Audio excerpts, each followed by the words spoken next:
Hey, this is Jamey with Stonemeyer Games, and today I'm going to talk about my favorite mechanism in Escape Plan from Vital Lacerta. Escape Plan is a game that happens, it's a competitive game. We played it with 4 players, it plays up to 5. It's a game where thematically you have pulled off a heist, maybe even a series of heists, and you stashed money around the city in different places that either owe you money or you've just hidden money there, different lockers, different locations, and you are trying to run around the city, collect that money, and then exit, then get out by the end of the game. If you don't get out of the city, you have no chance of winning. You just don't score anything. The game is, I would say, on the lighter side of Lacerda games, but it's still a fairly heavy Euro game. So if you really love Lacerda games and you consider those like heavyweight, this is lighter for you. But for me, this is definitely a little bit of a heavier game. And I have a few mechanisms I want to talk about, and maybe a little bit of a design discussion about it. One, I really just like the theme of money being hidden in a variety of locations around the board. And the designer did something really clever to get you to figure out which locations to focus on and which locations to prioritize. And that is kind of shown in this photo here. Each player is given a mat to hide how much money they have, and it also hides this little card. You can't really see it all that well in the photo, but this little card lists 9 different locations in the game: casino, bar, restaurant, gym, nightclub, art gallery, and different safe houses. And it lists either money that you get for end game scoring, different amounts for each of those locations, or money that you get right away. You get income right away from these places that maybe you've invested in this casino and now they owe you money, or you lended them money and they owe you money back. But these are all different numbers. And so early in the game, or different times in the game, you might have to run and get some money right now so you can spend it on the variety of things that you get during the game, things that make you more powerful. But at a certain point in the game, there's that turning point where you're just trying to score points, and the points are the end game money that you get. You can still get points for the money the income money that you get, but there's a vast difference in the amount and the value there. Like income in the game, it starts at 9, it goes down to $8, $7. But if I went to the safe house in this game, I would get $100 for end game scoring.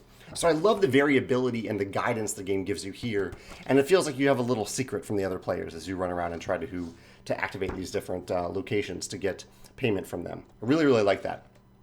I really like how the game reveals the real exit. There are these tiles that you place on the board throughout the game, and on one of the tiles is exit 1, another one has exit 2, another one has exit 3. And there's this stack of 5 cards that actually 6 cards. There's 6 cards. You remove one of those cards, you don't know what it is, and then you shuffle the rest of those cards.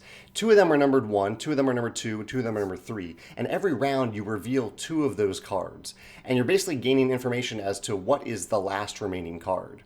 So at the end of the second round, or I guess the beginning of the third round, at the end of the second round, you have information about what the exit, one place that the exit definitely isn't. And then you have certainty at the beginning of the third round, as to which exit it is. I really like this.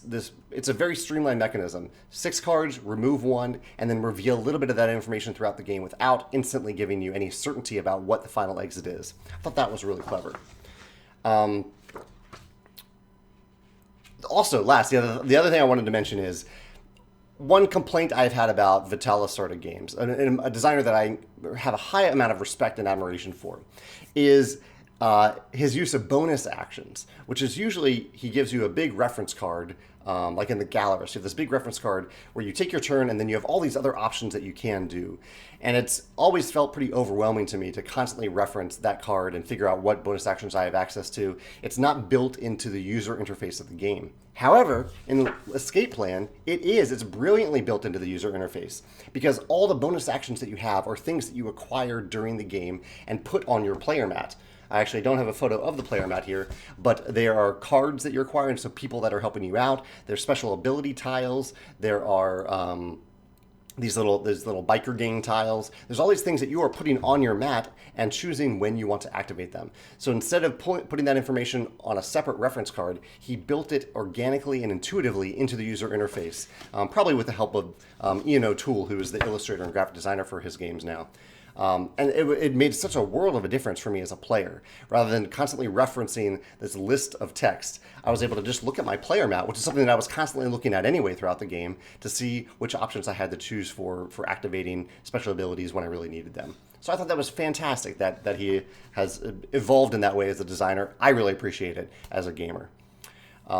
Yeah, so those are my thoughts on Escape Plan. I'd love to hear if you have a different favorite mechanism, or if you want to echo one of my favorite mechanisms in this game, or if any of these mechanisms remind you of a similar mechanism in another game that I should know about. Thanks.